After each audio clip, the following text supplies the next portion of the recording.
일어나라 빛을 발하라. 8월 25일 목요일 새벽 말씀의 시간입니다. 오늘 아침에 살펴볼 말씀은 로마서 15장의 말씀입니다. 이런 질문을 해봅니다.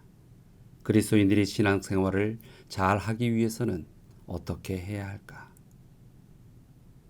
한마디로 정의하자면 예수님처럼 살면 되는 것이다. 이렇게 말할 수 있겠습니다. 구원받은 성도가 추구해야 할 가장 중요한 것은 예수 그리스도의 인격과 삶을 본받는 것이죠. 마태복음 7장 16절에는 이렇게 말씀하고 있습니다. 그들의 열매로 그들을 알지니 가시나무에서 포도를 또는 엉겅퀴에서 무화과를 따겠느냐. 성경은 그 열매를 보면 나무를 안다고 했습니다. 하나님은 나무가 아닌 그 열매를 보고 평가하십니다. 우리의 삶으로 연결되지 않는 그러한 믿음은 공허한 것일 수 있습니다. 우리는 예수님의 모든 것을 본받고 또 닮아가야 합니다. 이러한 점에 있어서 우리 주변 인간관계 면에서도 예수님의 모습을 닮아가야 하는 것입니다. 매일 매 순간을 살아가면서 과연 나의 삶을 통해 예수님의 향기를 풍기고 있는지를 점검하여 그렇게 살아보시기 바랍니다.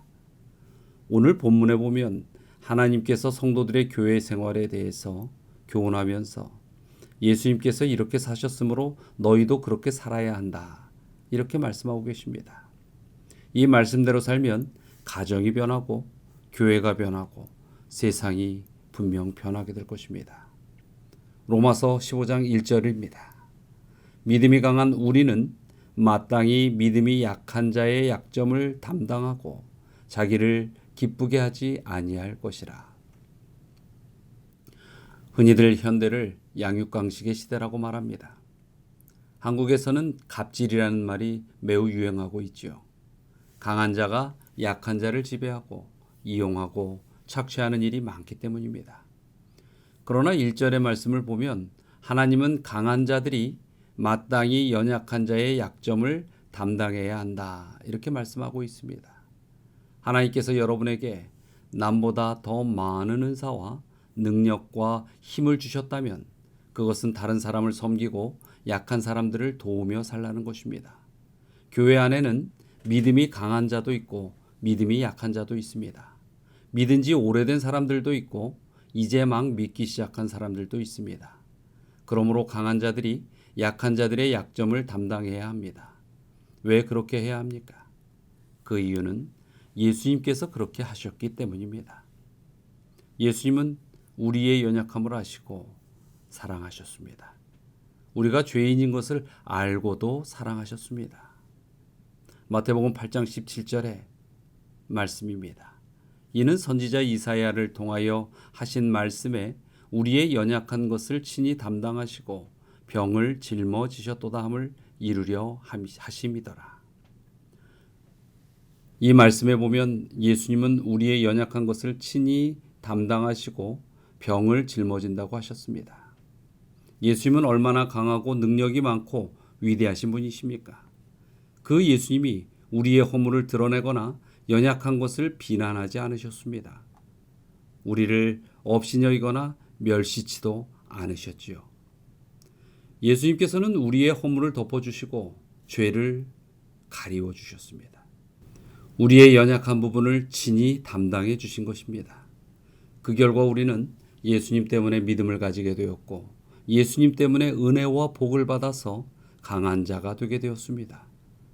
우리 모두는 예수님께 큰 은혜와 사랑을 받고 사랑에 빚진 자들이 되었습니다. 그러므로 이제 우리가 그리스도 예수를 본받고 그렇게 살아가야 합니다. 15장 1절과 2절의 말씀을 다시 보지요. 믿음이 강한 우리는 마땅히 믿음이 약한 자의 약점을 담당하고 자기를 기쁘게 하지 아니할 것이라. 우리 각 사람이 이웃을 기쁘게 하되 선을 이루고 덕을 세우도록 할지니라. 1절 끝부분에서 자기를 기쁘게 하지 아니할 것이라. 그리고 2절에서는 우리 각 사람이 이웃을 기쁘게 하되 선을 이루고 덕을 세우도록 할지니라 이렇게 말하고 있지요. 성도의 삶의 특징은 먼저는 하나님을 기쁘시게 하는 것이고 그 다음으로는 이웃을 기쁘게 하는 것입니다. 그러므로 나만 위하고 나 좋을 대로만 하고 내 욕심만 채우려는 그런 이기적인 생각을 버려야 하는 것이지요. 고린도전서 10장 33절의 말씀을 기억하시기 바랍니다. 나와 같이 모든 일에 모든 사람을 기쁘게 하여 자신의 유익을 구하지 아니하고 많은 사람의 유익을 구하여 그들로 구원을 받게 하라. 가정에서도 아내는 남편을 기쁘게 하려고 힘쓰고 남편은 아내를 기쁘게 하려고 힘쓴다면 그러한 가정은 참 평안하고 행복할 것입니다. 만약 직장에서도 윗사람이 아랫사람을 기쁘게 하려고 애쓰고 아랫사람은 윗사람을 기쁘게 하려고 그렇게 서로 힘쓰면 아마도 직장이 천국 같은 분위기가 될 수 있을 것입니다.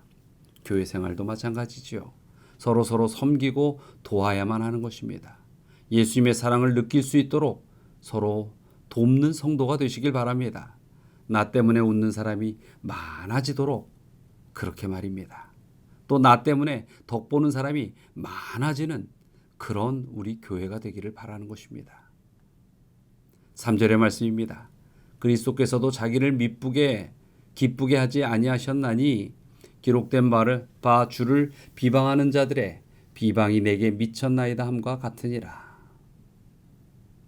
예수님은 다른 사람을 기쁘게 하려고 자신은 고난을 당하셨습니다.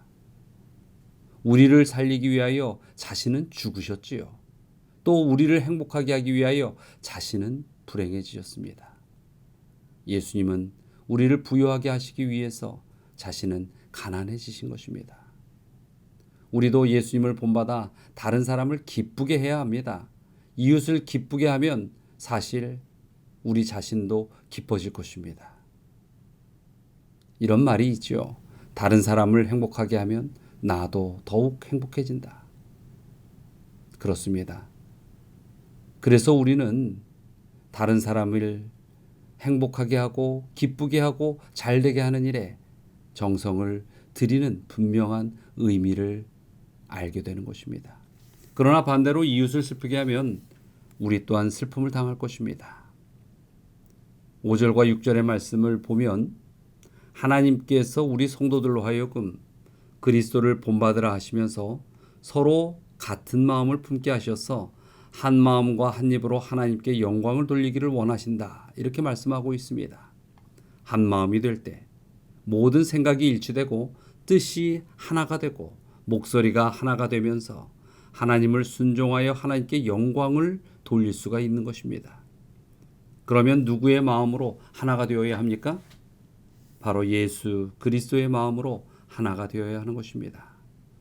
빌립보서 2장 5절의 말씀을 보지요. 너희 안에 이 마음을 품으라. 곧 그리스도 예수의 마음이니. 모든 사람이 자기 마음과 자기 생각을 다 버리고 예수님의 마음을 가지면 한 마음이 될 수 있는 것입니다. 또 7절에 보면 그러므로 그리스도께서 우리를 받아 하나님께 영광을 돌리심과 같이 너희도 서로 받으라. 이렇게 말씀하고 있습니다. 서로를 인정하고 서로 존중하고 용납하라는 것입니다. 혹시 부족한 것이 있고 연약한 점이 있어도 용서하고 받아주는 것을 의미합니다. 누구라도 교회에 올 수 있어야 합니다. 어느 민족 누구나 올 수 있어야 하는 것입니다. 그렇게 되려면 모든 사람을 받아들일 수 있어야 합니다. 절대로 사람을 차별하는 그런 모습이 우리 속에서 나오면 안 되는 것입니다. 주님은 우리를 있는 모습 그대로 받아주셨습니다. 그렇듯 우리도 사람들에 대하여 예수님에게 배운 그 방법, 그 마음처럼 대하는 그런 습관을 가져야 할 것입니다. 탕자가 아버지의 집을 떠나고 타향에서 재산을 다 탕진하고 돌아왔을 때 아버지는 아들을 발견하고 단숨에 뛰쳐나갑니다. 그리고 아들을 끌어안고 입맞추며 그를 받아주지요.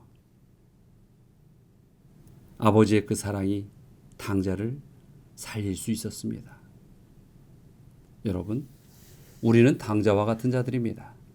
우리가 얼마나 허물 많고 죄 많고 고집세고 때로는 악독하고 거짓되고 추한 그런 사람들입니까? 이런 우리를 그리스도께서 받아주셨어요. 그리고 우리의 죄를 다 사하시고 구원하셔서 하나님께 영광을 돌리도록 하셨습니다. 예수님은 세리나 창기도 받아주시고 믿음의 길로 인도하셨습니다. 예수님은 유대인도 받아주시고 이방인도 받아주셨습니다. 따라서 우리 성도들도 예수님처럼 서로 넓은 마음으로 품어주는 믿음의 가족이 되면 좋겠습니다. 그리고 그들에게 예수님의 사랑을 나누어주는 그런 하나님의 품성을 닮은 자녀들이 되길 바랍니다. 그렇게 될 때에 나로 인하여 많은 사람들이 변화되는 놀라운 역사가 분명 일어날 것입니다. 자, 오늘도 이 말씀을 기억하시면서 함께 기도하도록 하겠습니다. 이제 내일이면은 장막붕해가 시작되지요. 우리 장막붕해를 위하여 오늘도 함께 기도해 주시기 바랍니다. 또 오현철, 지선영 이 두 분의 가정을 위해서 기도해 주시길 요청드립니다. 사랑과 은혜가 많으신 하나님, 어느덧 시간이 지나 내일이면 이제 주님의 말씀의 잔치 장막붕해가 시작됩니다. 주여, 무엇보다도 하늘을 생각하고 오직 하늘의 말씀으로 우리의 마음이 녹아나고 저희의 삶에 새로운 용기를 얻는 그러한 영적 충만의 시간이 되게 하여 주시옵소서. 진정이 장막붕해를 통하여 다시 한번 저희가 자각하고 일어나 온전히 주님 앞에 믿음으로 함께 연합할 수 있는 생명 있는 교회가 되게 하여 주시옵소서. 또 이 아침 오연철, 지선영 가정을 위하여 기도드리오니 주여 그분들의 삶에 항상 능력으로 임하여 주시고 또 주님의 능력의 오른손으로 붙드시사 이 세상에서 결코 쓰러지지 아니하는 믿음의 가정이 되게 하여 주시옵소서. 주님의 은혜가 저희의 드리는 이 간구들에 응답하여 주시고 또 주의 길로 이끌어 주시라 믿고 의지하오며 예수 그리스도의 이름으로 기도드리옵나이다.